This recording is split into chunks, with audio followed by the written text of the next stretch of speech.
5 taong nagpaalipin sa Dubai, tiniis ang bango ng ibang bayan para sa pamilya. Ngunit sa pagbalik ko, ang sarili kong kama ay kinalalagyan na ng iba. Asawa ang turing ko sa kanya, basura ang tingin niya sa akin. Pinatay nila ang Clara na marunong magmahal. Ngayon, ang babalik ay ang Clara na marunong maningil. Handa ka na bang makitang gumuho ang iyong mundo, Marco? Huwag kang mag-alala, Elena. Pipirma rin siya sa kasunduan. Saan ba siya pupunta? Wala siyang pera, wala siyang natapos, at wala na siyang ibang matatakbuhan kundi ang bahay na ito. Nanigas ang buong katawan ko sa likod ng bahagyang nakabukas na pinto ng aming silid. Ang boses na yon, ang boses ni Marco, na dati ay puno ng tamis at mga pangako ng katapatan, ay tila isang malamig na patalim na dahan-dahang humihiwa sa aking pagkatao. Sa loob ng 5 taon na pagpapalipin ko sa Dubai, bawat patak ng pawis sa ilalim ng nakatirik na araw at bawat gabing puno ng lihim na pangungulila ay tiniis ko dahil sa paniniwalang may uuwian akong isang mainit na tahanan. Ngunit sa sandaling ito, ang bawat salitang lumalabas sa kanyang bibig ay nagpapatunay na ang tahanang iyon ay isa lamang palasyong gawa sa buhangin na unti-unti nang tinatangay ng malupit na alon ng kataksilan. Naramdaman ko ang bigat ng maliit na kahon sa aking nanginginig na palad. Isang mamahaling relo ang nasa loob nito, ang anniversary gift ko para sa kanya na balak ko sanang ibigay bilang sorpresa. Pinag-ipunan ko ang bawat sentimo nito mula sa aking mga overtime bilang domestic helper. Tinitiis ang gutom at ang pangungutya ng aking mga amo para lamang maibigay ang pinakamaganda sa lalaking pinag-alayan ko ng aking buhay. Tiningnan ko ang aking sariling mga kamay sa ilalim ng malamlam na ilaw ng pasilyo. Magaspang ang mga ito, may mga tuyong kalyo, at tila naging matanda na bago ang panahon dahil sa paglilinis ng mga sahig at paglalaban ng mga damit ng ibang tao.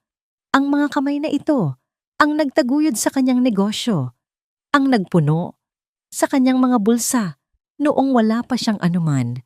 Ngunit ngayon, ang tanging halaga na lamang ng mga ito sa kanyang paningin ay ang paghawak sa panulat para lagdaan ang aking sariling pagtataboy.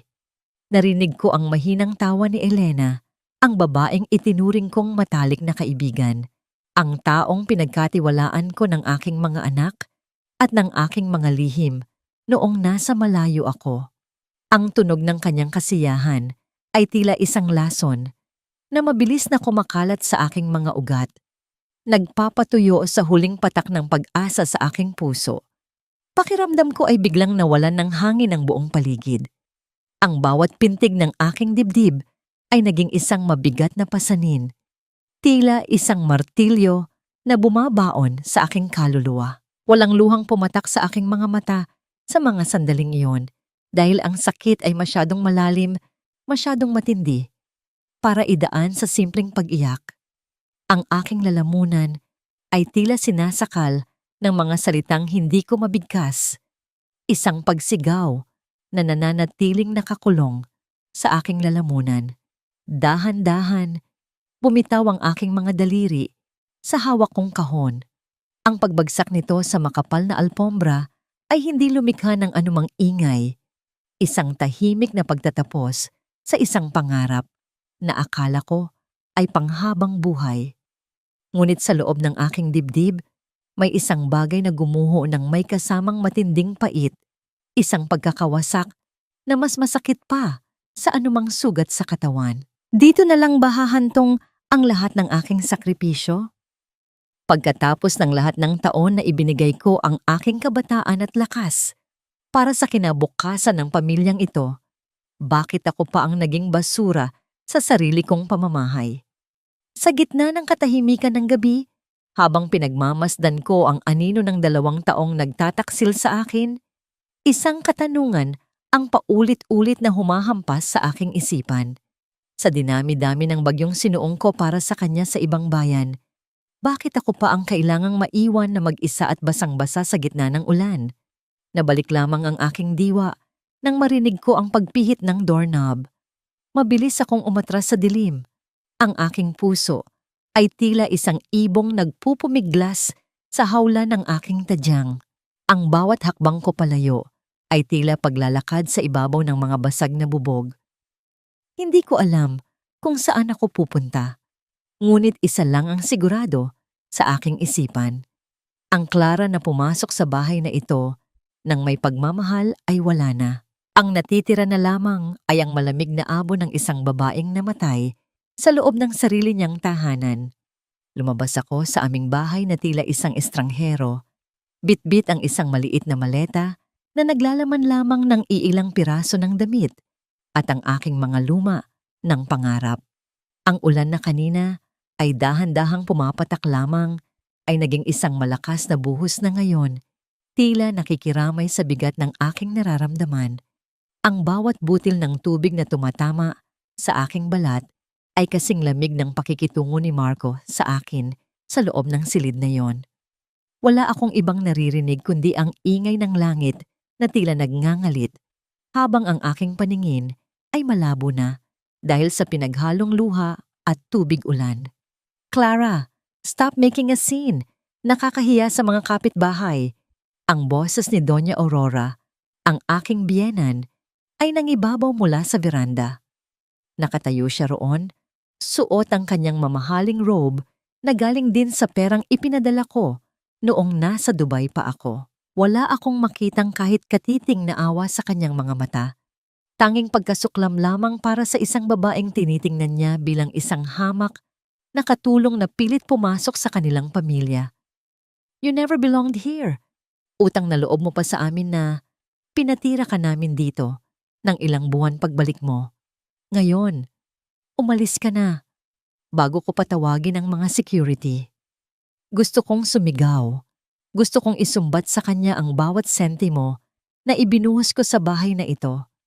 Ang bawat tiles ng sahig na tinitapakan niya, ang chandelier na nagbibigay ng liwanag sa kanilang marangyang hapunan, at pati na ang gamot na iniinom niya para sa kanyang maintenance.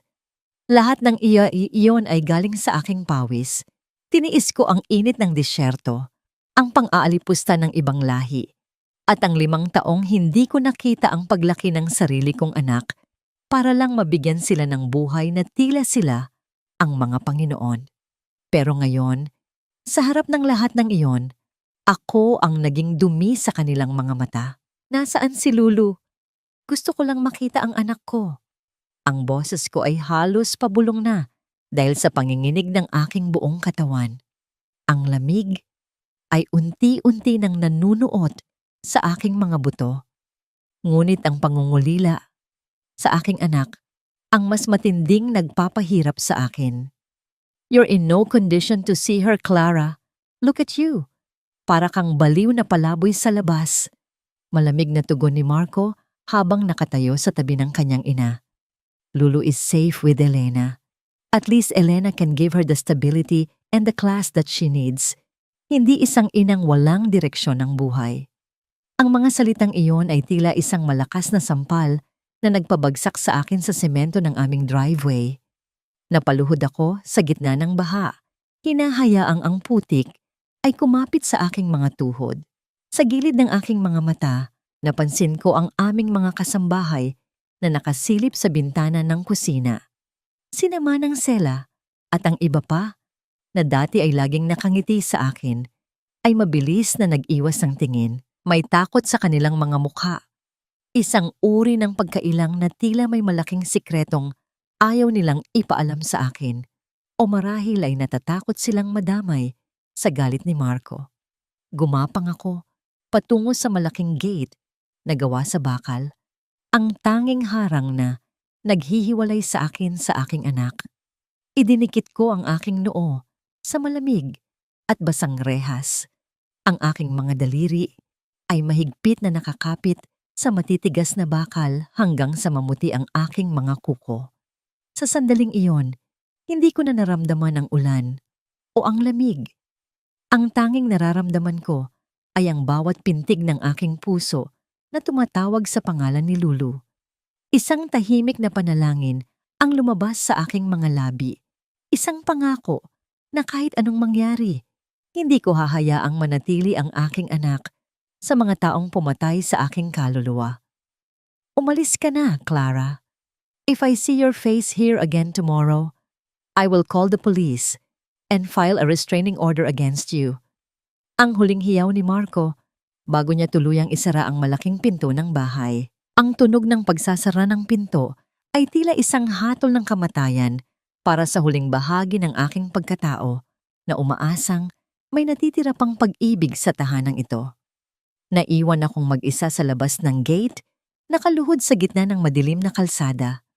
Ang bawat ilaw mula sa mga bintana ng aming bahay ay unti-unting namamatay, tila mga pangarap na isa-isang naglalaho sa harap ng aking mga mata. Ngunit sa gitna ng kawalan, isang bagong uri ng apoy ang nagsisimulang mag-alab sa aking dibdib. Isang apoy na hindi nanggagaling sa pagmamahal, kundi sa isang matinding katarungang kailangan kong bawiin. Ganito na lang ba? Ang bawat sakripisyo ko, ang bawat taon na nawala sa akin, ay mauuwi lang sa isang bantang ipakulong ako? Habang pinagmamasdan ko ang malaking bahay na itinayo ng aking mga kamay, isang tanong ang nananatiling nakatusok sa aking puso na tila isang karayom. Paano ko mababawi ang aking anak kung ang sarili kong asawa ang naging pinakamabagsik kong kaaway? Tapusin mo na ito, Clara. Huwag mo nang pahirapan ang sarili mo at ang mga tao sa paligid mo. Mas magiging tahimik ang buhay ni Marco at ni Lulu kung wala ka na. Ang boses ni Elena ay tila isang malat na bulong ng demonyo sa gitna ng kadiliman. Nakatayo siya ilang metro ang layo sa akin, protektado ng isang malaking payong, habang ako ay hinahayaan ang bawat patak ng ulan na lumamon sa aking pagkatao. Nandito ako sa gilid ng tulay kung saan ang ilaw ng lungsod ay sumasalamin sa madilim at mabilis na agos ng ilog sa ibaba. Ang bakal na rehas na aking kinakapitan ay kasing lamig ng katotohanang wala na akong balikan.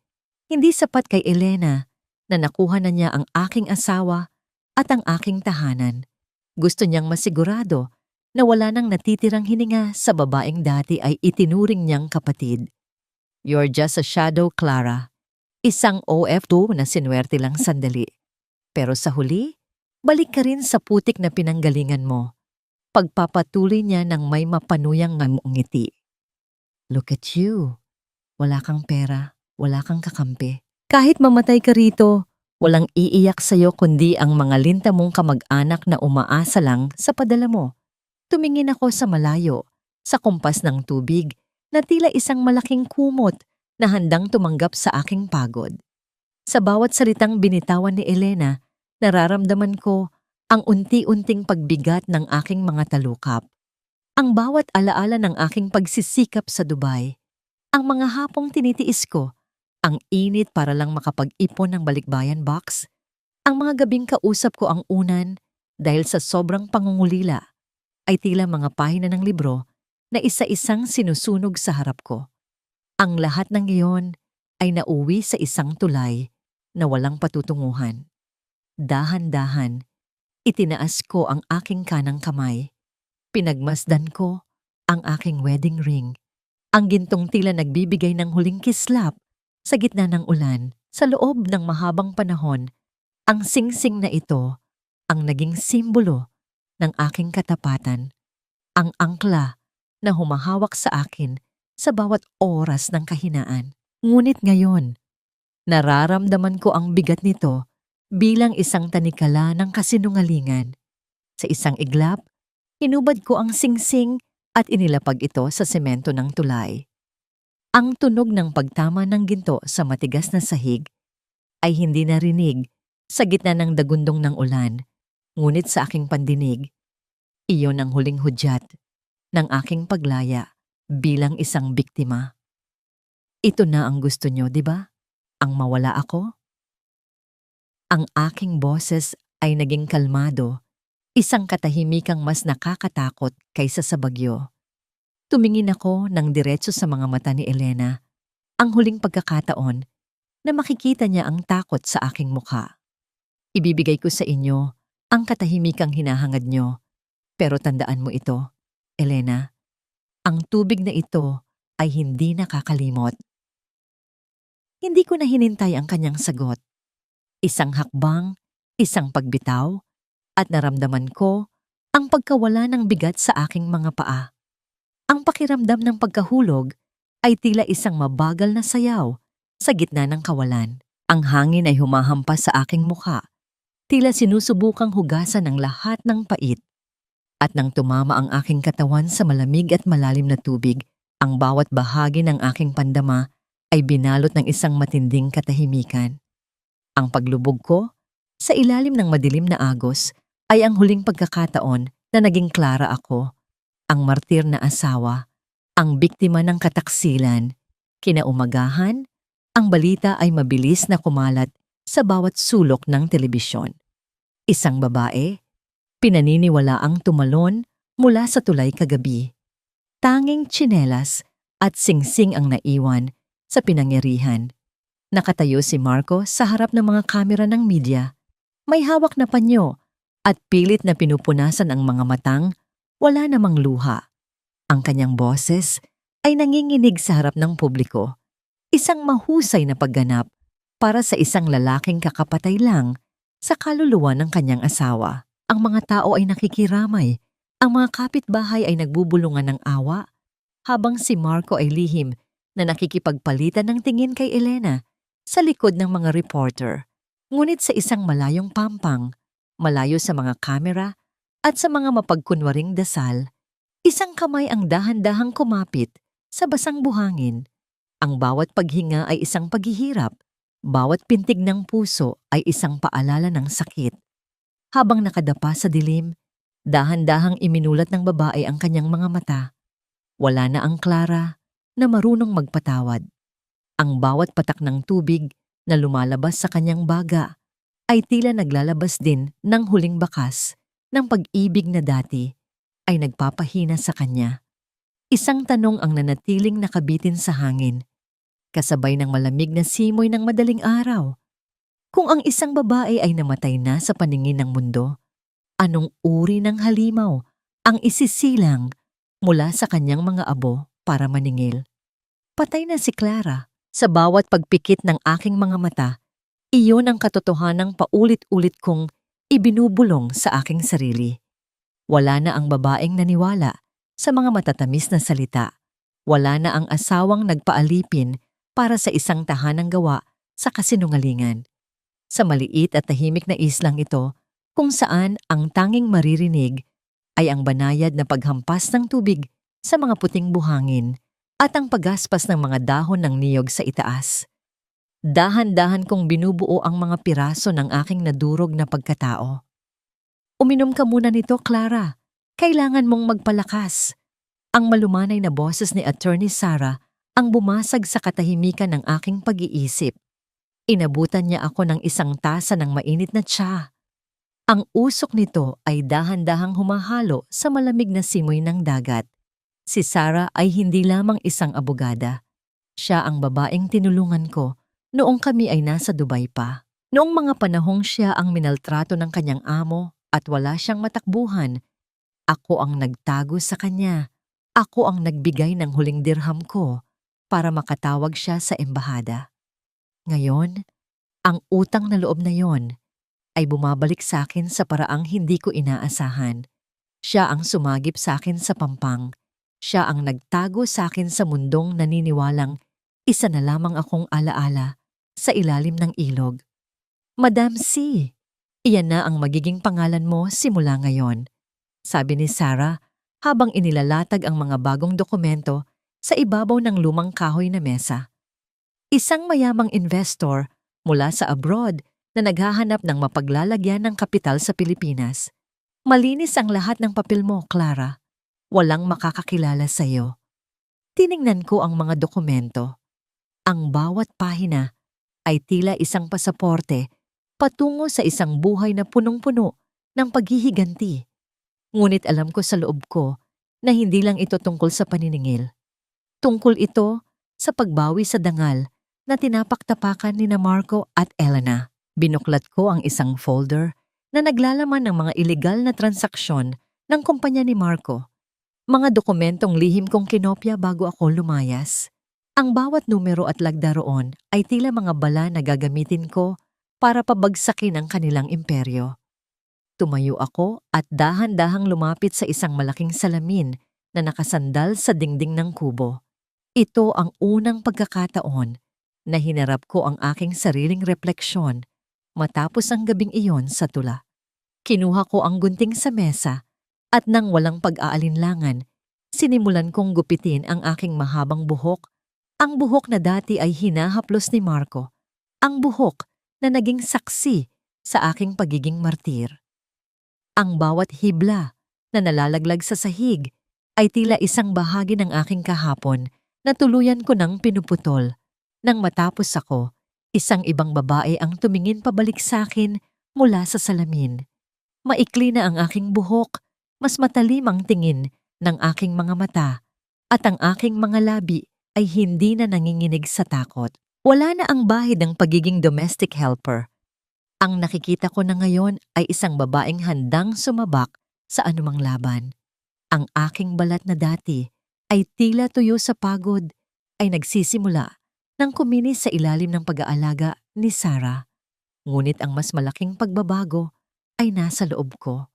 Ang aking puso na dati ay punong-puno ng pag-ibig ay naging isang matigas na bato, malamig at hindi natitinag. Are you sure about this, Clara? Once you go back, there's no turning around. Seryosong tanong ni Sarah habang nakatingin sa aking bagong anyo. Sigurado na ako, Sarah. Hindi ako babalik para magmakaawa. Babalik ako para ipakita sa kanila na ang abong iniwan nila sa tulay ay naging isang apoy na tutupok sa lahat ng kinuha nila sa akin. Ang aking boses ay naging matatag. Walang bakas ng pag-aalinlangan. Inayos ko ang aking suot na itim na bestida. Ang tela nito ay marangya at kumakapit sa aking katawan ng may awtoridad. Sa loob ng ilang linggo, naging abala ako sa pag-aaral ng galaw ng merkado, sa pagbabago ng aking paraan ng pagsasalita, at sa paglilibing sa bawat emosyong maaaring maging kahinaan ko.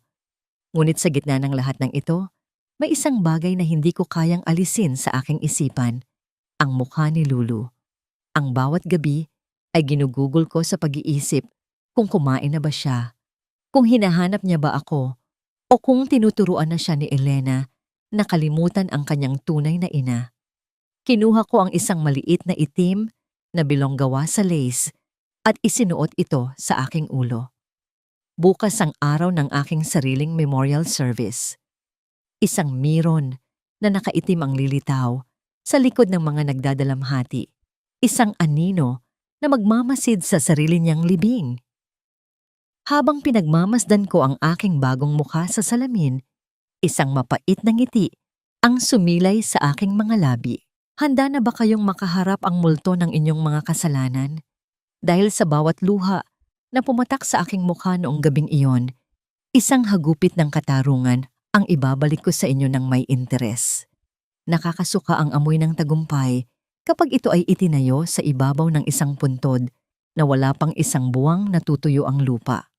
Nakatayo ako sa dilim, sa ilalim ng malalaking puno ng mangga na dati ay sabay naming inalagaan ni Marco.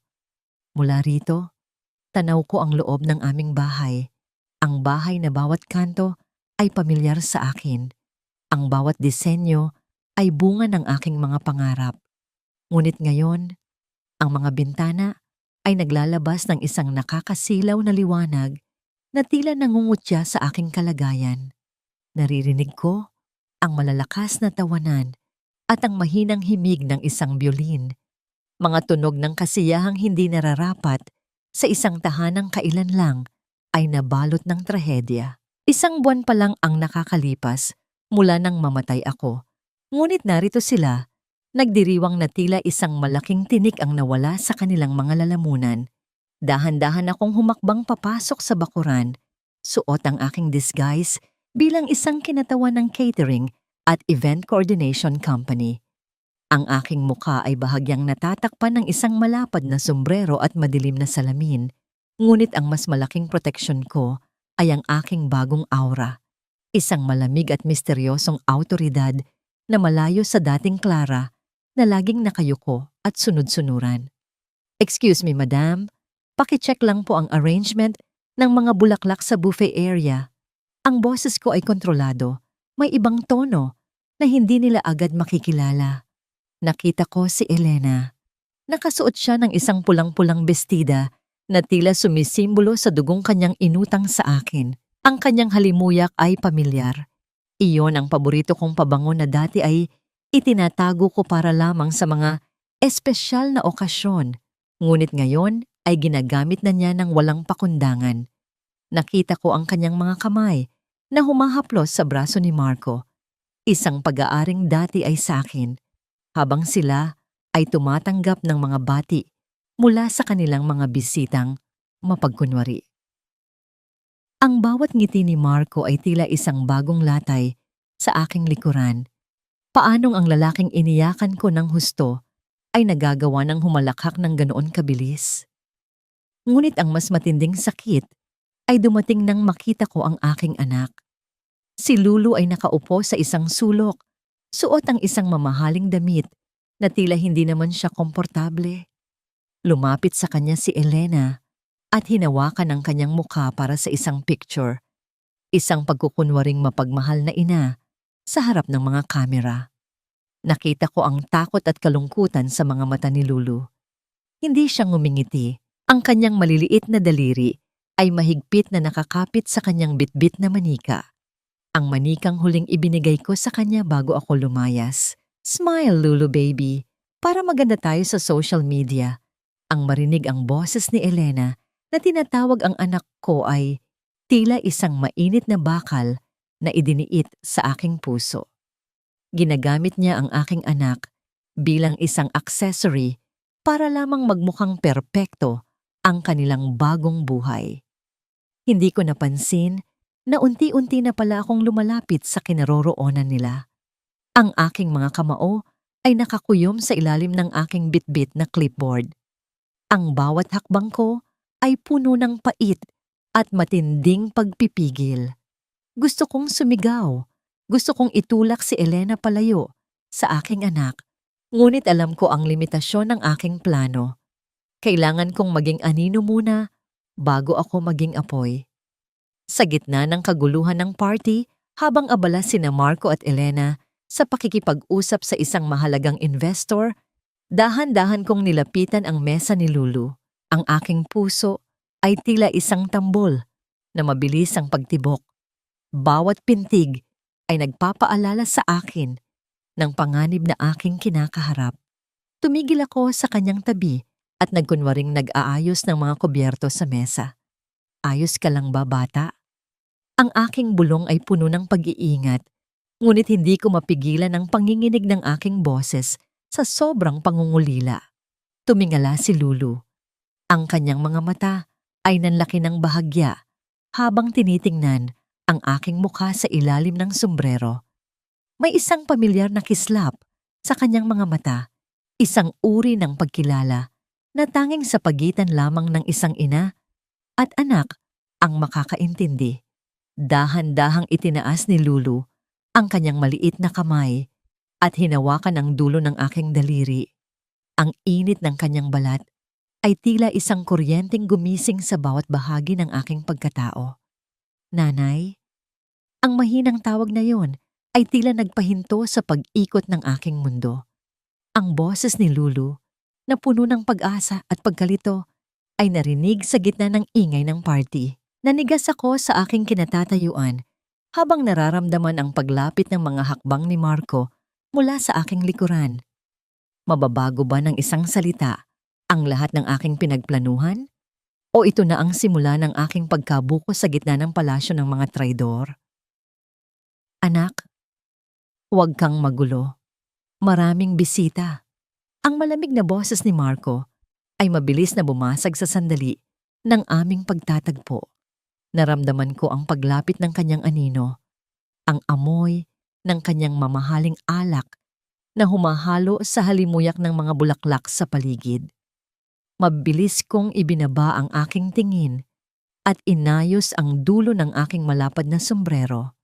Ang aking puso ay tila isang ligaw na kabayong nagpupumiglas sa loob ng aking dibdib. Bawat pintig ay nagpapaalala sa panganib na maari akong makilala sa isang maling galaw lamang. I'm sorry, sir. Baka po naninibago lang ang bata sa dami ng tao. Ang aking boses ay ginawa kong matigas at propesyonal, malayo sa malambot na himig na nakasanayan ni Marco. Hindi ako tumingin sa kanya. Sa halip ay mabilis kong kinuha ang tray ng mga baso at tumalikod ng may pekeng pagmamadali. Narinig ko ang mahinang pag-ungol ni Marco, tila hindi naging interesado sa isang hamak na tauhan ng catering. Elena, dalhin mo muna si Lulu sa loob. She's being weird again. Ang kawalang bahala sa kanyang boses ay tila isang bagong latay sa aking likuran, ngunit ito rin ang nagbigay sa akin ng lakas na maglakad palayo nang hindi lumilingon. Kinabukasan, ang Clara na muntik nang magmakaawa sa paanan ng kanyang anak ay tuluyan ko nang ibinaon sa limot. Sa loob ng aking opisina, sa itaas ng isang marangyang gusali sa Makati, ang nakaupo na ay si Madam. Ang bawat piraso ng impormasyong nakalap ko tungkol sa kumpanya ni Marco, ang kumpanyang itinayo gamit ang bawat sentimong pinaghirapan ko sa Dubai, ay nakalatag na sa aking harapan. Attorney Sarah, ituloy na natin ang plano. I want all the major investors to know about the inconsistencies in their latest project. Ang utos ko habang pinaglalaruan ang isang mamahaling pluma sa aking mga daliri. Siguraduhin mong malalaman nila na ang kumpanya ni Marco ay isang barkong punong-puno ng butas na unti-unti nang lumulubog. Sa loob lamang ng isang linggo, nagsimulang gumuho ang tila perpektong mundo ni na Marco at Elena. Ang mga tawag mula sa mga bangko ay naging sunod-sunod. Ang mga hiling para sa refund ng mga kliyente ay bumuhos na tila isang malakas na ulan. Sa bawat balitang nakakarating sa akin tungkol sa kanilang pagpapanik, nararamdaman ko ang isang uri ng kasiyahang hindi ko kailanman inakalang mararamdaman ko. Isang malamig at estratehikong pananagumpay. Marco, what is happening? Bakit hindi ma-approve ang loan natin para sa bagong bahay? Narinig ko ang boses ni Elena sa isang wiretap na inilagay ng aking mga tauhan. Ang boses na dati ay puno ng tamis, ay puno na ngayon ng paghihinala at galit. I thought you said everything was under control. I don't know, Elena. Parang may kung sinong multo na humaharang sa lahat ng galaw ko. Ang boses ni Marco ay nanginginig sa stress. Isang himig na hindi ko kailanman narinig nung ako pa ang sumasalo sa lahat ng kanyang problema. Isang gabi, habang mag-isa ako sa aking opisina, kinuha ko ang isang lumang litrato mula sa aking pitaka.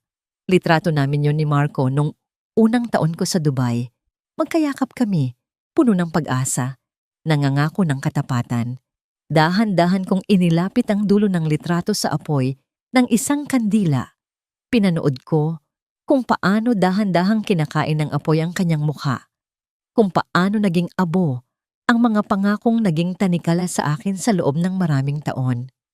Ang amoy ng nasusunog na papel ay humalo sa katahimikan ng silid, isang simbolikong paglilibing sa huling bakas ng pag-ibig na dati ay nagpapahina sa akin. Walang tunog ang paglamon ng apoy, ngunit sa aking pandinig, iyon ang pinakamagandang musika ng paglaya. Tapos na ang oras ng pagpapanggap, Marco. Bulong ko sa hangin habang pinapanood ang huling bahagi ng litrato na naging itim na abo. Ngayon, malalaman mo kung ano ang pakiramdam nang mawalan ng lahat sa gitna ng kadiliman. Sa sumunod na umaga, ang katahimikan ng opisina ni Marco ay binasag hindi ng ingay, kundi ng pagpasok ng isang grupo ng mga lalaking nakabarong at may bitbit na mga legal na dokumento. Ang kanilang mga mukha ay seryoso at ang bawat hakbang nila sa marmol na sahig ay tila isang hatol na hindi na mababawi. Mr. Marco, We are from the Internal Revenue and the Securities Commission. We have a warrant to audit all your financial records effective immediately. Ang mukha ni Marco ay nawalan ng kulay. Tila isang bangkay na nakatayo sa gitna ng kanyang sariling imperyo. Sa malayo, mula sa loob ng aking itim na sasakyan, pinanood ko ang eksena ng may malamig na ngiti. Ang bitag ay nakasara na at wala nang matatakbuhan ang lalaking akala ay kaya niyang itapon ang isang tao nang walang kapalit. Ngunit sa gitna ng tagumpay na ito, isang tanong ang biglang sumagi sa aking isipan. Sapat na ba ang pagbagsak ng kanyang negosyo para pagbayaran ang bawat luhang pumatak sa aking mga mata? O ito pa lamang ang simula ng isang mas masakit na katapusan? Ang bawat kasinungalingan ay tila isang kristal na palasyo, maganda sa paningin, ngunit sadyang marupok at madaling mabasag sa oras na dumaan ang isang malakas na pagyanig. Sa loob ng marangyang kondominium ni Marco at Elena, ang hanging dati ay puno ng halimuyak ng mamahaling pabango ay napalitan na ng isang uri ng tensyon na nakakasakal. Hindi sapat sa akin na makita silang bumagsak sa aspeto ng pera. Gusto kong makita kung paano dahan-dahang kakainin ng takot at paghihinala ang kanilang mga kaluluwa. Isang hapon, habang ang langit ay nagbabadya muli ng ulan, nagpadala ako ng isang espesyal na regalo sa kanilang pintuan. Walang nakasulat na pangalan, walang mensahe, tanging isang lumang tsinelas na basa at may bahid ng putik. Iyon ang kapares ng tsinelas na suot ko noong gabing itinaboy nila ako sa ulan. Ang gabi kung kailan pinili nilang itapon ang lahat ng aking sakripisyo. Inutusan ko ang aking tauhan na iwanan ito sa mismong tapat ng kanilang pinto, sa paraang tila may isang taong basa at galing sa labas ang kakatayo lang doon. Ano ba ito, Marco? Bakit may ganito sa tapat ng pinto natin? Ang boses ni Elena ay umalingaw-ngaw sa hallway, puno ng kaba at pandidiri. Naririnig ko ang lahat sa pamamagitan ng maliit na listening device na nakatago sa isang florera sa loob ng kanilang unit. It looks like Clara's. Marco, tell me this is just a joke. Itapon mo na yan, Elena. Trash is trash.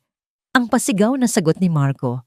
Ang kanyang boses ay naging paos at matalim, malayo sa dating malambot na tono na ginagamit niya para amuin ang kanyang kirida.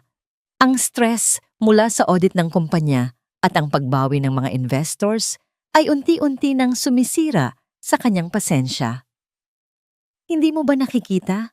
I am dealing with the lawyers. Huwag mo akong abalahin sa mga tsinelas na yan.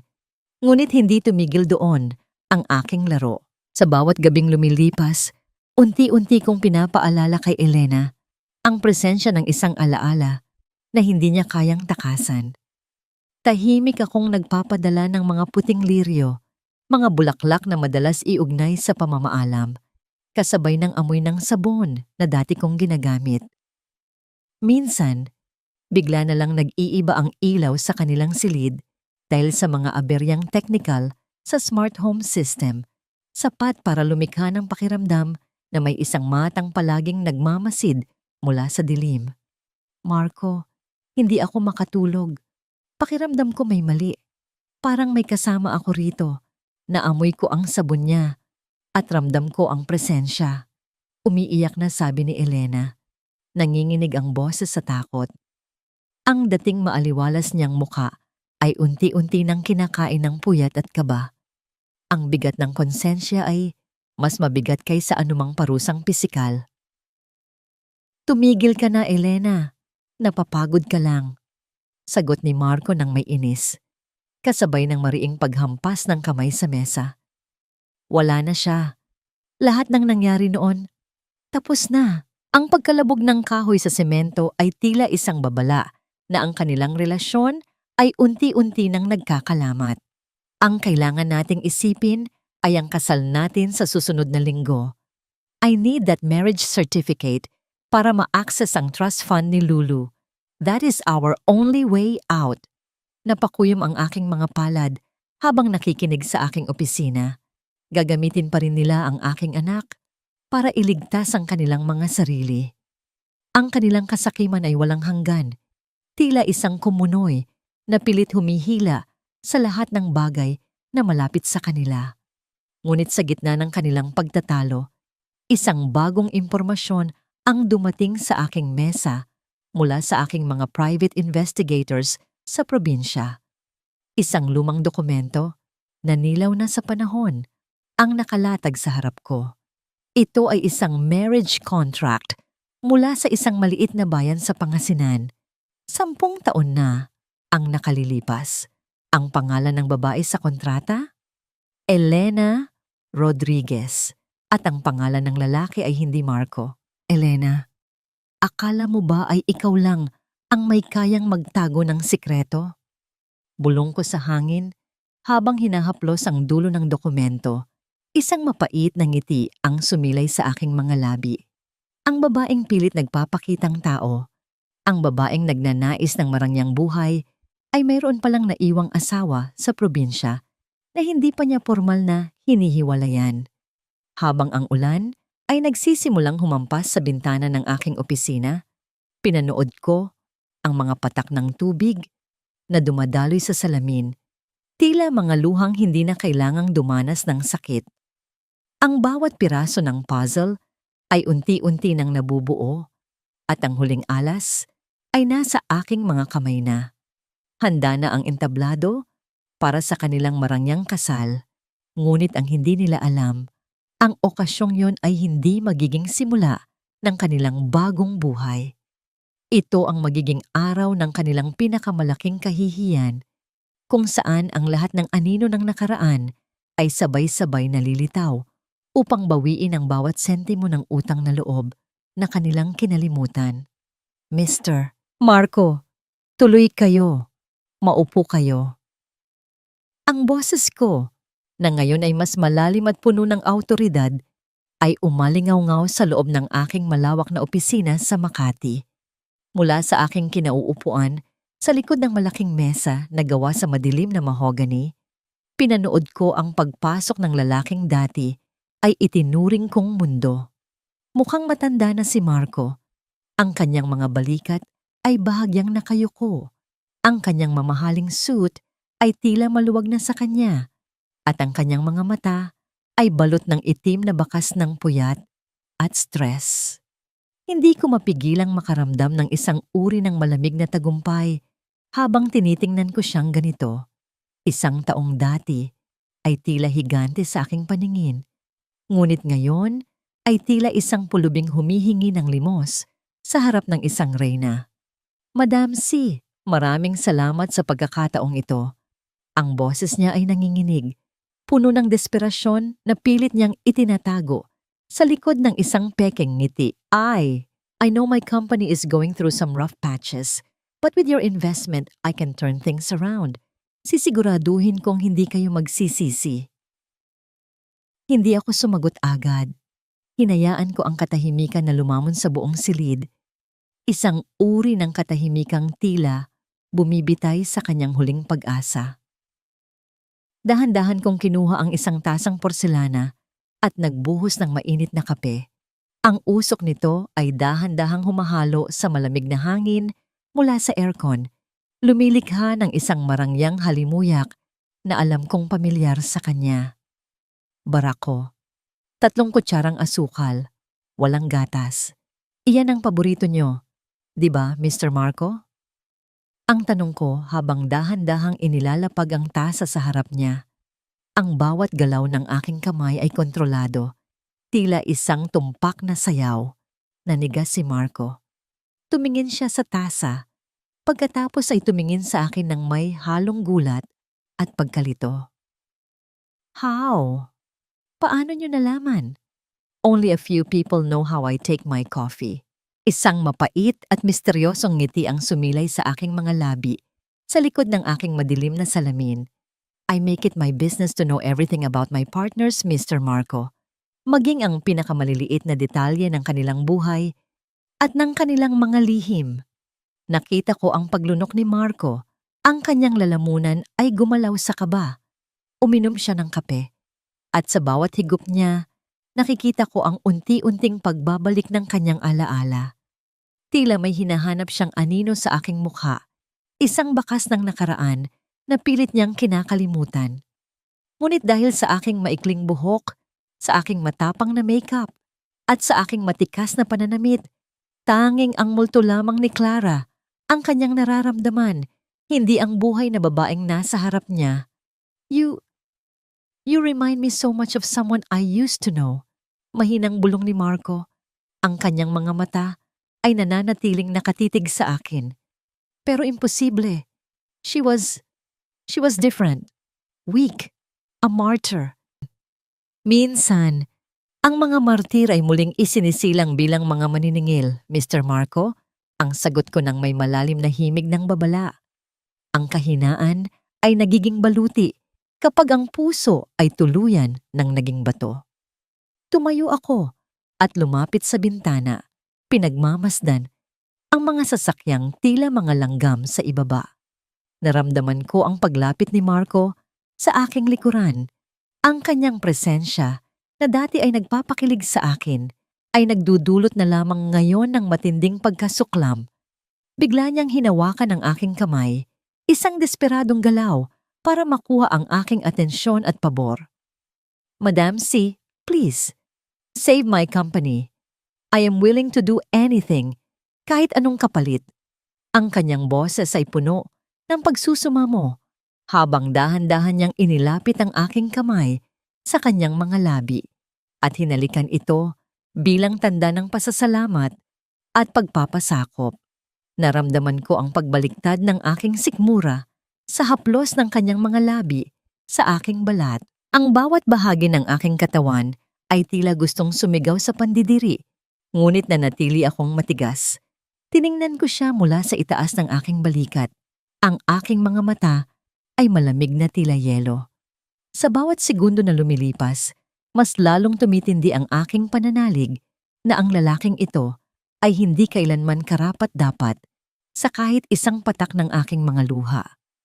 Ang kanyang pagpapasakop ay hindi bunga ng pagsisisi, kundi ng takot na mawala ang marangyang buhay na tinatamasa niya. Dahan-dahan kong binawi ang aking kamay mula sa kanyang pagkakahawak.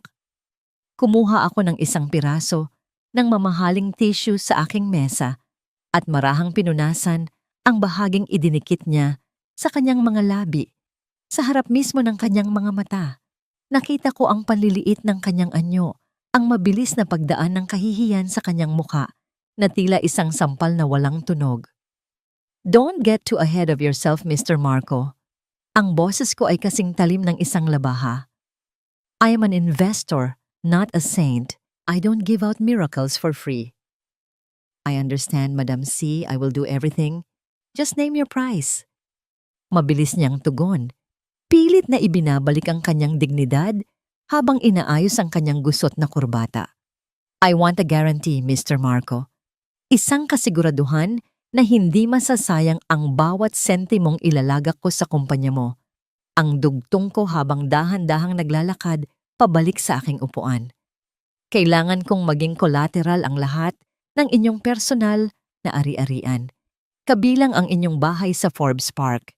Kung hindi mo mababayaran ang utang sa loob ng 6 na buwan, ang lahat ng iyon ay mapupunta sa akin. Nanlaki ang mga mata ni Marco. Ang bahay na iyon ang tanging bagay na natitira sa kanyang pangalan, ang huling simbolo ng kanyang kapangyarihan na itinayo ko mula sa aking mga sakripisyo. Pero Madam C, ikakasal na ako sa susunod na linggo. Ang bahay na yon ang magiging regalo ko kay Elena. Hindi ko maaaring isugal ang aming tirahan. Isang malamig na tawa ang muntik nang lumabas sa aking mga labi, ngunit nanatili akong seryoso. Then choose, Mr. Marco. Isalba ang iyong kumpanya o itira ang iyong magiging asawa sa isang palasyong wala namang pundasyon. At isa pa, sigurado ka ba sa babaeng pakakasalan mo? Sa mundo ng negosyo, ang katapatan ay isang mamahaling luho na madalas ay hindi kayang bayaran ng mga taong tulad mo. Tumayo ang mga balahibo sa braso ni Marco. Ang bawat salita ko ay tila mga anino na pilit humuhuli sa kanyang mga itinatagong kasalanan. Nakita ko ang pawis na namumuo sa kanyang noo, ang mabilis na pag-atake ng pag-aalinlangan sa kanyang isipan. Ngunit ang kasakiman niya ang laging nananaig, ang takot na maghirap at maging katawa-tawa sa mata ng lipunan ay mas matindi kaysa sa anumang pagmamahal na mayroon siya para kay Elena. "Sige, Madam C, pipirma ako." Ang boses niya ay naging isang mahinang pagsuko. "I will sign the collateral. Gagawin ko ang lahat para lang hindi gumuho ang kumpanya." Habang pinapanood ko ang kanyang panginginig na kamay na humahawak sa pluma para lagdaan ang kanyang sariling bitag, naramdaman ko ang isang matinding lumbay na humalo sa aking tagumpay. Ganito ba talaga kadali para sa kanya ang ipusta ang lahat? Pagkatapos ng lahat ng taon na ako ang naging panangga niya sa bawat bagyo, ngayon ay handa siyang itapon ang lahat para lamang sa pera at kapangyarihan. Nang matapos siyang pumirma, tumayo siya at muling tumingin sa akin. "Magkikita tayo sa kasal ko, Madam C. I hope you can attend. It would be an honor to have our biggest investor there." "Oh, don't worry, Mr. Marco. Hindi ko palalampasin ang araw na yon." Ang sagot ko nang may kakaibang kinang sa aking mga mata. Dahil sa araw na yon, maraming katotohanan ang lilitaw na hindi niyo inaasahan. Nang makaalis si Marco, nanatili akong nakatitig sa pintong kanyang nilabasan. Ang bawat hakbang niya palayo ay tila isang pintig ng oras patungo sa kanyang huling paghatol. Kinuha ko ang aking cellphone at tinawagan si Attorney Sarah. Ang aking boses ay wala ng bakas ng pag-aalinlangan. Tanging ang lamig na lamang ng isang babaeng tapos na sa pagluluksa. "Sarah, ihanda mo na ang lahat. Sa araw ng kasal ni Marco, sisiguraduhin nating ang bawat kandilang sisindihan nila ay magiging mitya ng kanilang sariling pagkawasak." Habang nakatingin ako sa labas ng bintana, pinanood ko ang dahan-dahang pagdidilim ng kalangitan. Ang bawat ulap ay tila nagbabadya ng isang dilubyong walang ititira. Ang tanong na lamang na natitira sa aking isipan habang hinahaplos ko ang aking leeg na wala ng wedding ring ay ito: sa oras na lumabas ang lahat ng baho ng nakaraan, sino ang mananatiling nakatayo sa gitna ng abon ng kanilang mga kasalanan? Ang bawat marangyang kasal ay tila isang pagtatanghal sa ibabaw ng entablado kung saan ang lahat ay nakasuot ng pinakamagandang maskara. Nakatayo ako sa harap ng malaking salamin ng aking sasakyan, pinagmamasdan ng aking refleksyon bago bumaba. Suot ko ang isang itim na bestida na gawa sa seda, na tila yakap ng gabi ang aking katawan. Ang aking mukha ay nababalutan ng isang manipis na bilong itim, sapat upang magbigay ng misteryo, ngunit hindi sapat upang itago ang talim ng aking mga mata. Ngayon, ang araw na itinakda ng tadhana. Ang araw kung kailan ang bawat kasinungalingan ni Marco at Elena ay maglalaho na tila usok sa hangin. Pagpasok ko sa loob ng Civil Registrar Hall, sinalubong ako ng halimuyak ng libu-libong puting rosas at liryo. Ang paligid ay balot ng puting sutla at ang bawat detalye ay sumisigaw ng karangyaan. Isang karangyaang ninakaw nila mula sa aking mga sakripisyo. Nakita ko sina Marco at Elena sa harap, magkahawak kamay habang nakaharap sa opisyal. Si Elena ay tila isang anghel sa kanyang puting gown, ngunit para sa akin, siya ay isang mandarambong na nakasuot ng hiram na balat. Si Marco naman ay mukhang kampante na. Tila naniniwalang ang kasal na ito ang magliligtas sa kanya mula sa lahat ng kanyang problema. Nagsimula ang seremonya. Ang bawat salita ng opisyal tungkol sa pag-ibig at katapatan ay tila isang insulto sa bawat luhang pumatak sa aking mga mata.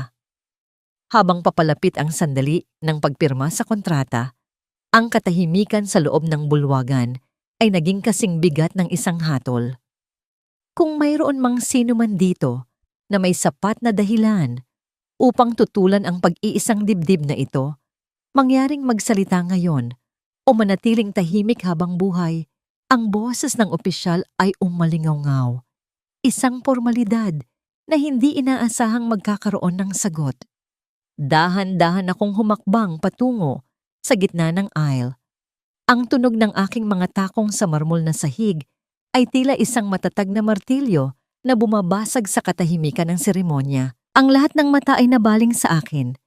Ang mga bisita ay nagsimulang magbulungan at nakita ko ang pagkunot ng noo ni Marco habang tinitingnan ang babaeng nakaitim na papalapit sa kanila.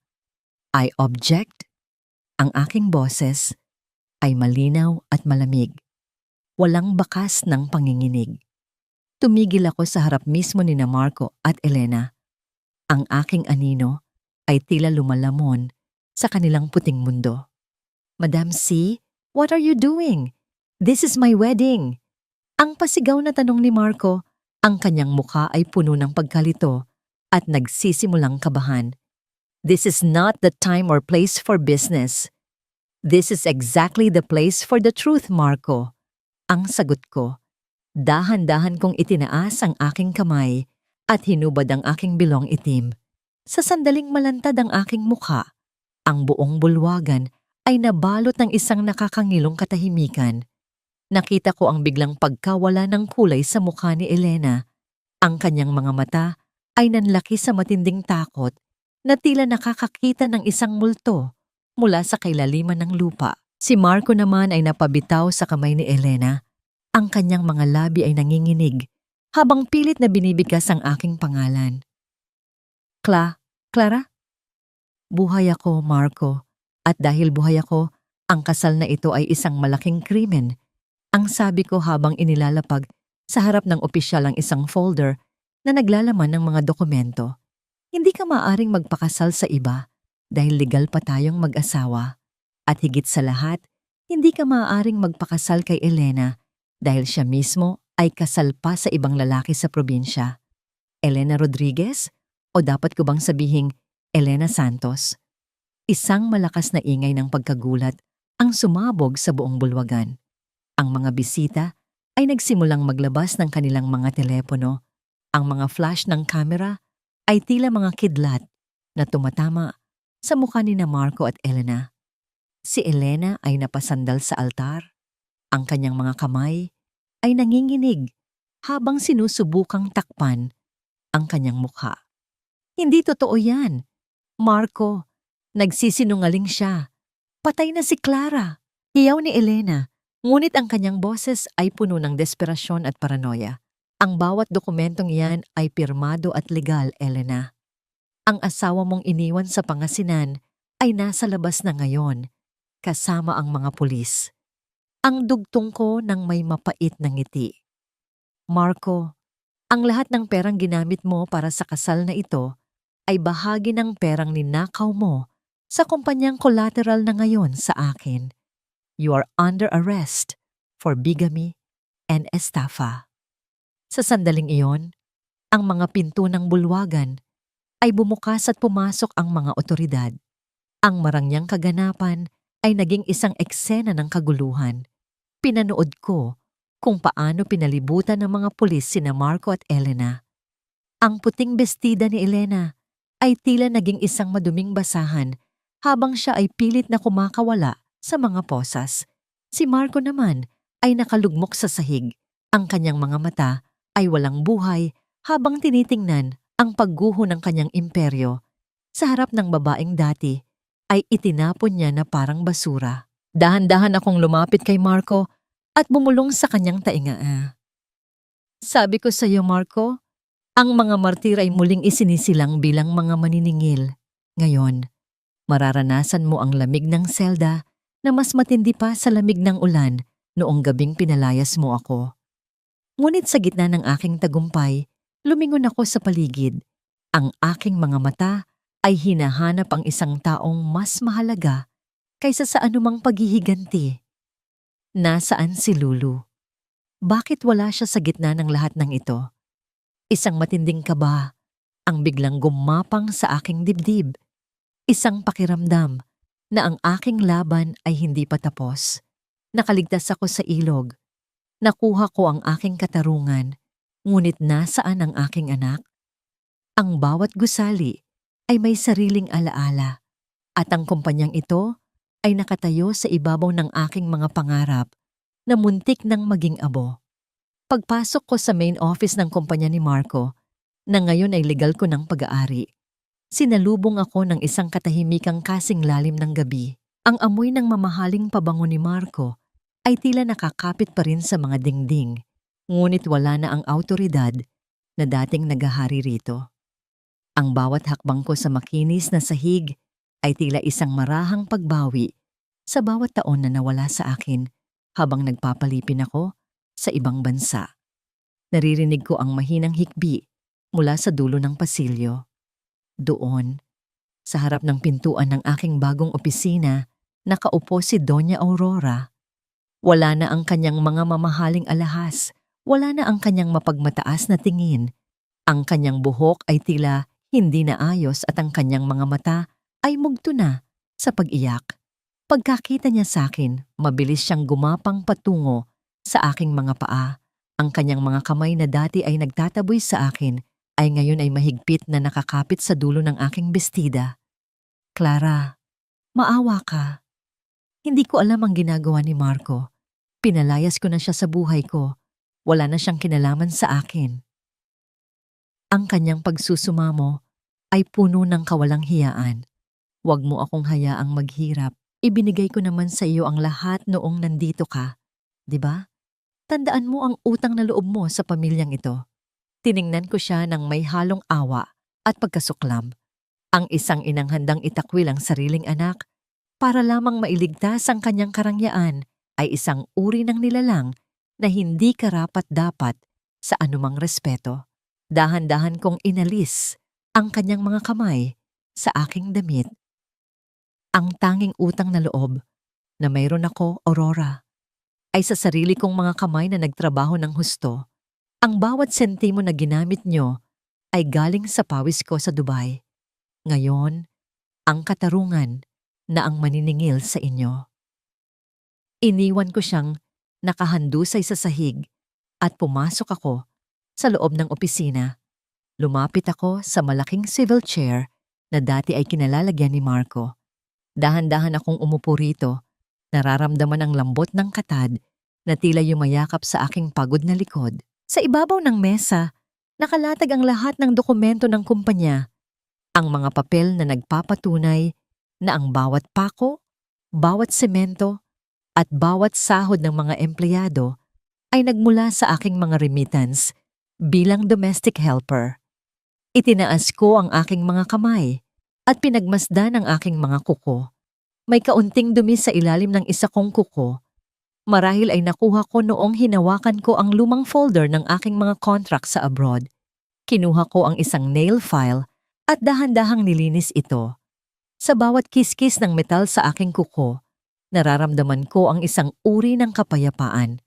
Ang dumi ng tagumpay ay mas madaling linisin kaysa sa dumi ng kataksilan.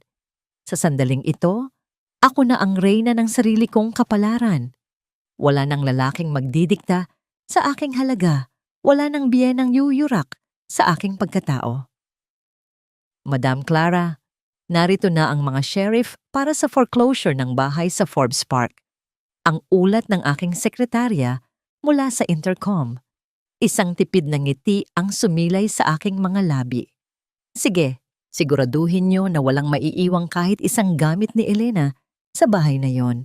Itapon ang lahat ng bakas ng kanyang pananatili sa labas ng gate. Ngunit sa gitna ng aking paglasap sa tagumpay, biglang tumunog ang aking personal na telepono. Isang hindi kilalang numero ang lumitaw sa screen. Pagkasagot ko, isang boses na puno ng takot at hingal ang narinig ko sa kabilang linya. Ito ang guro ni Lulu sa eskwelahan. Madam Clara, pasensya na po. May nangyaring hindi inaasahan? Akala po namin ay ang driver niyo ang sumundo. Kay Lulu kaninang Reyes. Ngunit nang i-check namin ang logbook, hindi pala ito ang inyong tauhan. Nawawala po si Lulu. Wala na siya sa loob ng campus. Ang nail file na hawak ko ay nahulog sa sahig. Lumikha ng isang matalim na tunog na tila humiwa sa aking katahimikan. Ang hangin sa loob ng air-conditioned na silid ay biglang naging kasing init ng disyerto. Ang kumpanyang ito, ang pera, ang lahat ng ari-arian na nabawi ko, biglang nawalan ng saysay ang lahat ng iyon. Ang bawat pintig ng aking puso ay naging isang matinding hiyaw ng pangamba. Nagawa pa bang gamitin ni Elena ang huling alas niya bago siya tuluyang makulong? O may iba pa bang kaaway na hindi ko napansin sa gitna ng aking paglalakbay patungo sa katarungan? Dahan-dahan akong tumayo. Ang aking mga tuhod ay nanginginig sa takot na baka ang aking tagumpay ay kapalit ng kaligtasan ng aking anak. Habang nakatingin ako sa labas ng bintana, ang mga sasakyan sa ibaba ay tila mga aninong naglalaho sa dilim, kasabay ng aking takot na baka huli na ang lahat para mailigtas ang tanging kayamanang tunay na mahalaga sa akin. Walang kasing tuli ng paglipad ng oras kapag ang buhay ng iyong anak ang nakataya. Ang bawat segundo na lumilipas ay tila isang patak ng dugo na nawawala sa aking katawan. Matapos ang ilang oras na puno ng pagkabalisa at walang humpay na pakikipag-ugnayan sa mga pulis at kay Attorney Sarah, natunton namin ang lokasyon ng sasakyang kumuha kay Lulu. Hindi ito dinala sa kung saan saang bodega. Dinala ito sa lumang bahay ng pamilya ni Marco sa liblib na bahagi ng Pampanga. Ito ang bahay kung saan kami nagsimula. Ang bahay na puno ng anay at mga alaalang matagal nang kinalimutan ni Marco sa kanyang paghahangad ng karangyaan sa Maynila. Ito ang huling alas niya, ang gamitin ng aming anak bilang panangga sakaling mabigo ang lahat ng kanyang plano. Mabilis na binabaybay ng aming sasakyan ang madilim na kalsada sa probinsya. Ang ulan ay humahampas sa salamin ng bintana. Lumilikha ng mga linyang tila mga rehas na humaharang sa aking paningin. Ang aking mga kamay ay mahigpit na nakakapit sa manibela. Ang aking mga knuckles ay namumuti na sa diin. Wala akong maramdaman na pagod o gutom. Ang tanging nagpapatakbo sa akin ay ang nag-aalab na instinto ng isang ina. Sa bawat pag-ugong ng makina, iisang pangalan lang ang isinisigaw ng aking isipan. Lulu. Nang marating namin ang lumang bahay, sinalubong kami ng katahimikan at kadiliman. Ang estruktura ay mukhang abandonado na. Ang mga damo sa bakuran ay mataas at ang pintura ng kahoy ay tuklap-tuklap na. Dahan-dahan kaming pumasok kasama ang mga pulis. Ang bawat hakbang sa sahig na kawayan ay lumilikha ng isang matinis na tunog na umaalingaw-ngaw sa buong kabahayan. Ang amoy ng luma, alikabok, at amag ay agad na pumasok sa aking ilong. Isang amoy na nagbabalik ng mga alaala ng aming kahirapan noon. Nanay? Ang isang mahina at nanginginig na tinig ay narinig mula sa isang maliit na kwarto sa dulo ng pasilyo. Tila tumigil ang pag-ikot ng mundo. Mabilis akong tumakbo patungo sa direksyon ng boses, hindi alintana ang dilim. Pagbukas ko ng pinto, nakita ko si Lulu na nakaupo sa isang sulok, yakap-yakap ang kanyang mga tuhod at ang kanyang lumang manika. Binabantayan siya ng isang matandang katiwala na mukhang napilitan lamang sumunod sa utos ni Marco. Sa sandaling makita ako ni Lulu, mabilis siyang tumayo at tumakbo palapit sa akin. Ang pagdampi ng kanyang maliit na katawan sa akin ay tila isang gamot na agad na pumawi sa lahat ng aking sugat. Lumuhod ako at niyakap siya ng mahigpit. Ibinabaon ang aking mukha sa kanyang leeg. Ang amoy ng kanyang buhok, isang pinaghalong amoy ng pawis at baby powder, ay ang pinakamabangong halimuyak na naamoy ko sa buong buhay ko. Ito ang amoy ng tahanan, ang amoy ng dahilan kung bakit ako lumaban, kung bakit ako nagpanggap na patay, at kung bakit ako bumangon mula sa abo. Ang aking mga luha ay dahan-dahang pumatak sa kanyang damit, hindi dahil sa sakit, kundi dahil sa labis na pasasalamat. Buhay siya, ligtas siya, at sa wakas, nasa akin na siya muli. Kinabukasan, bago tuluyang isara ang kabanata ng aking nakaraan, nagtungo ako sa presinto kung saan nakakulong si Marco. Kailangan ko itong gawin, hindi para sa kanya, kundi para sa aking sariling kapayapaan. Nadatnan ko siya sa loob ng isang masikip at madilim na selda. Ibang-iba na ang Marco na nakaharap ko ngayon. Wala na ang mamahaling suit, wala na ang ayos ng buhok, at wala na ang yabang sa kanyang mga mata. Nakaupo siya sa isang matigas na bangko, nakatungo, at tila pasan ng mundo. Nang makita niya ako, mabilis siyang lumapit sa rehas. Ang kanyang mga kamay ay kumapit sa bakal na tila isang taong nalulunod. Clara, Clara, patawarin mo ako. Ang kanyang boses ay garalgal at puno ng pagsisisi. Patawarin mo ako. Nagkamali ako. Gagawin ko ang lahat. Bawiin mo lang ang kaso. Isang pamilya tayo, di ba? Isipin mo si Lulu. Tiningnan ko siya ng diretso sa mga mata. Hinintay ko ang galit. Hinintay ko ang puot na sumabog sa aking dibdib. Ngunit sa halip na nagngangalit na apoy ng puot, isang malalim at malamig na awa ang naramdaman ko. Hindi ito ang uri ng awa na nagtutulak sa isang tao na magpatawad at kumalimot, kundi ang awa na nararamdaman mo kapag nakakita ka ng isang marangyang gusali na tuluyan ng gumuho at naging isang bundok ng walang silbing debris. Si Marco, ang lalaking dati kong tinitingala at inikutan ng aking mundo, ay isa na lamang ngayong estranghero na nakakulong sa sarili niyang mga maling desisyon. Huwag mong gamitin si Lulu para saluhin ka sa pagbagsak mo, Marco. Ang sagot ko, ang aking boses ay kalmado ngunit matalim, tila isang hatol na hindi na mababali. Ang pamilyang sinasabi mo ay matagal nang namatay noong gabing pinalayas mo ako sa gitna ng ulan. Ang pamilyang yon ay tinapos mo noong pinili mong paniwalaan ang mga kasinungalingan ni Elena kaysa sa katapatan ng asawang nagkandako ba para sa'yo. Si Elena ang may kasalanan ng lahat. Nilason niya ang isip ko, Clara. Maniwala ka sa akin. Ang kanyang mga daliri ay mahigpit na nakakapit sa rehas na bakal. Ang kanyang mga mata ay nanlalaki sa desperasyon habang pilit niyang isinisisi sa iba ang kanyang kapalaran. Ang tunog ng kanyang pagmamakaawa ay umaalingaw-ngaw sa makipot na pasilyo ng kulungan, ngunit hindi nito natinag ang pader na nakapalibot sa aking puso. Umiling ako ng dahan-dahan. Hindi si Elena ang nagbukas ng pinto para palayasin ako. Hindi si Elena ang tumangging ipakita sa akin ang anak ko. Ikaw yon, Marco. Ikaw ang gumawa ng bawat desisyon. At ngayon, ikaw rin ang magbabayad ng bawat sentimo ng utang na yon. Dahan-dahan akong tumalikod. Narinig ko ang kanyang paghagulgol, ang tunog ng kanyang pagbagsak sa semento habang tinatawag ang aking pangalan. Clara, huwag mo akong iwan dito. Clara! Ang bawat pagtawag niya ay tila hangin na lamang na dumadaan sa aking tainga. Naglakad ako palabas ng presinto. Ang bawat hakbang ko ay magaan. Tila may isang mabigat na kadena ang tuluyan nang natanggal sa aking mga paa. Paglabas ko sa pintuan, sinalubong ako ng mainit na sikat ng araw. Ang bagyo ay tuluyan ng lumipas. Sa loob ng sasakyan, naghihintay si Lulu. Mahimbing siyang natutulog sa kandungan ni Attorney Sarah.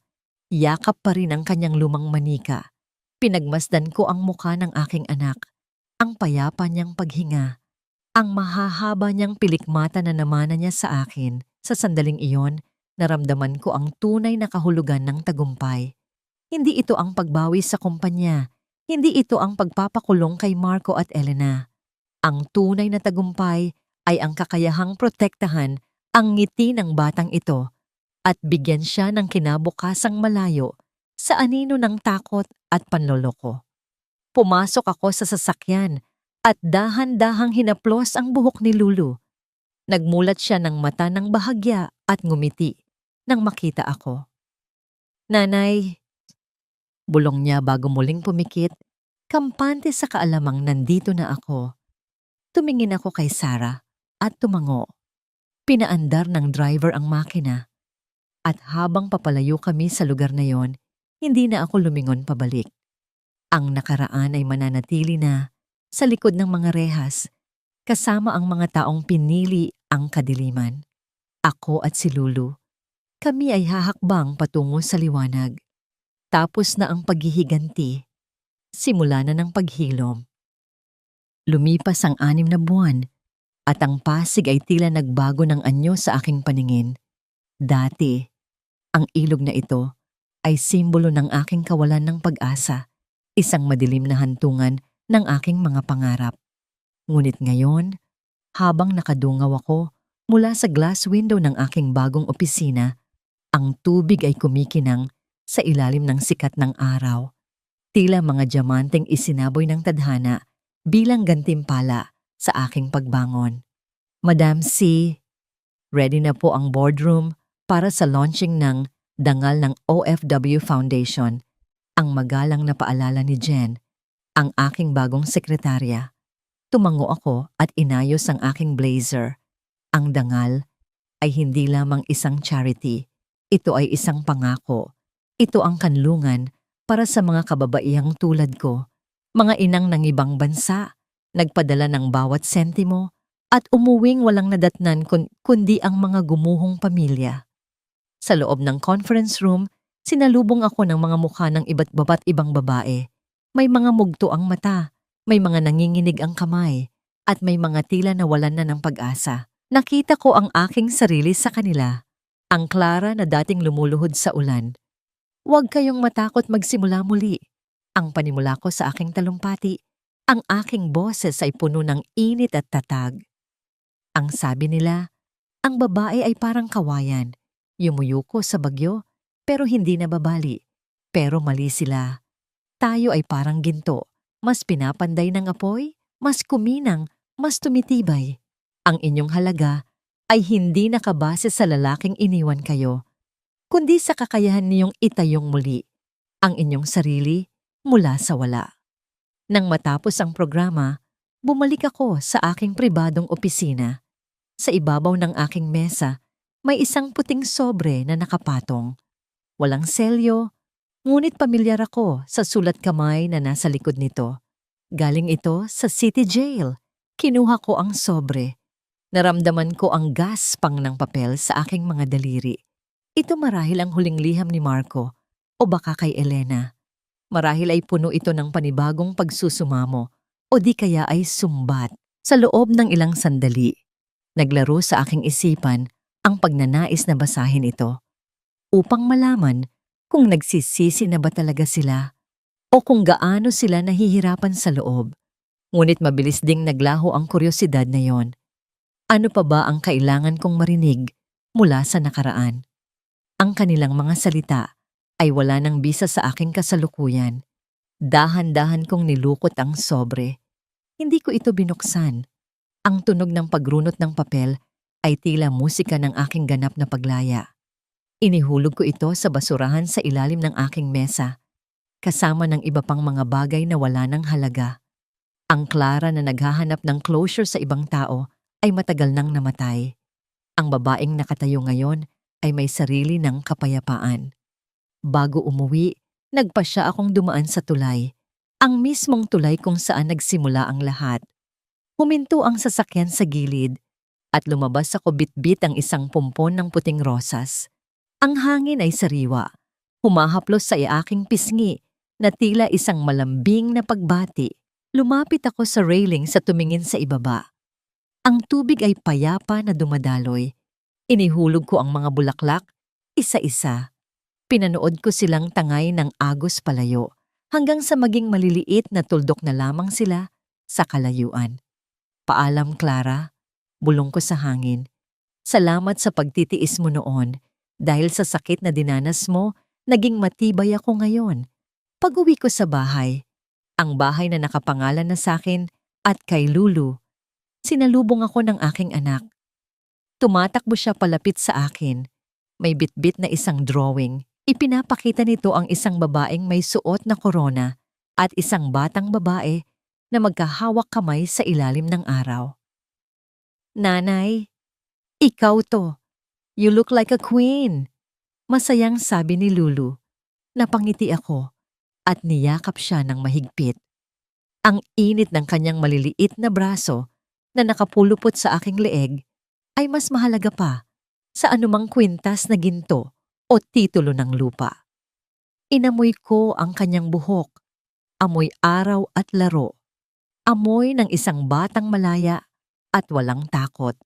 Ito ang amoy ng tagumpay, ang makita siyang ligtas, masaya at lumalaki ng may dignidad. Iyon ang tunay na imperyong itinayo ko mula sa mga guho. Yes, baby, we are queens of our own castle. Bulong ko sa kanya habang hinahalikan ang kanyang noo. Hinawakan ko ang simpleng singsing sa aking kanang daliri. Ito ay isang singsing na may maliit na diamante. Hindi galing sa isang lalaki, kundi binili ko para sa aking sarili. Ito ang simbolo ng aking sumpa na hindi ko na muling iaasa ang aking halaga sa pagmamahal ng iba. Ako na ang nagmamay-ari ng aking puso at ako na rin ang may hawak ng susi ng aking kinabukasan. Habang pinapanood ko ang paglubog ng araw mula sa aming bintana, ang kulay kahel na liwanag ay bumalot sa buong Pasig. Wala na ang bagyo, wala na ang takot. Ang natitira na lamang ay ang payapang agos ng buhay na handa kaming tanggapin. Binuksan ko ang pinto ng beranda at lumabas kami ni Lulu. Ang hangin ay sariwa at puno ng pag-asa. Sa wakas, ang bagong umaga ay hindi na lamang isang pangarap na iginuguhit sa papel. Ito ay ang realidad na aming nilalakaran. May mga nagsasabing ang panahon ang pinakamahusay na manggagamot. Ngunit para sa akin, ang panahon ay isa lamang saksi. Ang tunay na nagpapahilom sa atin ay ang ating sariling desisyon na huwag nang maging biktima ng ating nakaraan. Ilang taon na ang lumipas mula nang mangyari ang unos na yon. Nakatayo ako ngayon sa harap ng isang bulwagan na puno ng mga kababaihan, mga inang OFW na umuwi na may bitbit na mabibigat na bagahe sa puso, mga asawang iniwan, at mga babaeng minsang naniwala na wala na silang halaga. Ito ang unang anibersaryo ng dangal ng OFW Foundation, ang aking munting paraan upang ibalik sa mundo ang tulong na natanggap ko noong ako ay nasa ilalim. Habang nagsasalita ako sa entablado, nakita ko ang kislap ng pag-asa sa kanilang mga mata. Hindi na sila nakatingin sa akin bilang si Madam C, ang mayamang negosyante na kinatatakutan ng mga traidor. Nakatingin sila sa akin bilang si Clara, ang babaeng minsang lumuhod sa putik at ngayon ay nakatayo ng taas noo. Ang inyong mga sugat ay hindi mga marka ng inyong kahinaan. Ang sabi ko sa kanila, ang aking boses ay pumupuno sa katahimikan ng silid. Ang mga ito ay mga medalya ng inyong katapangan. Huwag kayong matakot magsimula muli. Dahil sa bawat pagguho, may pagkakataon tayong itayo ang isang mas matibay na pundasyon. Matapos ang programa, lumapit sa akin si Attorney Sarah. May inabot siyang isang maliit na folder, ngunit ang nangiti niya ay nagsasabing, hindi ito tungkol sa negosyo. Ito ay ang huling balita tungkol sa mga taong naging dahilan ng aking pagluha. Ibinalita niya na si Marco ay tuluyan ng nawalan ng pag-asa sa loob ng kulungan. Ang lalaking dati ay hindi makalabas ng bahay nang hindi plansado ang damit, ay ngayoy pinabayaan na ang kanyang sarili. Araw-araw daw itong nakatulala sa rehas, paulit-ulit na binabanggit ang pangalan namin ni Lulu. Si Elena naman, ang babaeng labis na nagpahalaga sa kanyang ganda at karangyaan, ay iniwan na ng lahat. Walang bumibisita sa kanya at ang kanyang ganda ay unti-unti nang kinain ng pait at pagsisisi sa loob ng selda. Isinarado ko ang folder at ibinalik ito kay Sarah. Wala akong naramdamang tuwa, wala ring awa, tanging kapayapaan lamang. Ang katarungan ay hindi laging tungkol sa paghihiganti. Minsan, ito ay ang simpleng paghahayaan sa tadhana na ilagay ang bawat tao sa lugar na nararapat sa kanila. Sila ay bahagi na ng kasaysayan na hindi ko na kailangang balikan. Umuwi ako sa aming bahay habang bumubuhos ang malakas na ulan. Dati, ang tunog ng ulan ay nagdadala sa akin ng takot at lamig. Naaalala ko pa ang pakiramdam ng tubig na humahampas sa aking balat habang ako ay tinataboy palabas ng gate. Ngunit ngayon, sa loob ng aking mainit at maliwanag na sala, ang ulan ay tila isang oyay na nagpapatulog sa mundo. Naupo ako sa aking paboritong sofa, hawak ang isang tasa ng mainit na tsokolate. Sa kabilang sofa, naroon si Lulu, na ngayon ay isa ng matalinong dalagita na abala sa pagbabasa ng kanyang libro. Tumingin siya sa akin at ngumiti. At sa ngiting iyon, nakita ko ang lahat ng dahilan kung bakit sulit ang bawat sakripisyo. Wala nang lalaking naghihintay sa akin sa hapagkainan. At sa totoo lang, hindi ko na yon hinahanap. Buo ako. Masaya ako. At higit sa lahat, malaya ako. Humigop ako ng mainit na tsokolate at tumingin sa labas ng bintana. Ang mga patak ng ulan ay dumadausdos sa salamin, ngunit hindi na nito ako maabot. Ako si Clara, ang babaeng tinupok ng apoy ng pagsubok, ngunit hindi naging abo. Sa halip mula sa abo, ako ay naging isang diamante. Matigas, maningning, at hindi na muling mababasag. Ito ang aking kwento. Ito ang aking pagbangon. At ito ang simula ng aking walang hanggang tagumpay.